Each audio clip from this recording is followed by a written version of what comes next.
siapa tak kenal limau ni tak tahulah nak cakap. Tiba-tiba kemecer Nina punya pipi ni.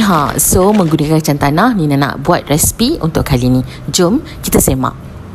For the first step, bakar dulu belacan. Gunakanlah belacan yang paling sedap ada kat peti sejuk korang tu. Okay, bakar sampai jadi macam ni. Selepas tu, gorengkanlah kita punya kacang tanah ni. Pastikan api tu betul tau. Kalau tak nanti hangus. Okay, selepas tu, tumbukkan kacang ni. Selepas tu, masukkanlah belacan tadi. Gula pasir, perasa dan juga cili flake. Gaul rata. Masam masin manis tu kena balance tau. Masukkan kacang tanah. Selepas tu masukkanlah kita punya limau tadi ke dalam bekas dan tuangkan kita punya bahan dah siap tadi. Dah siap.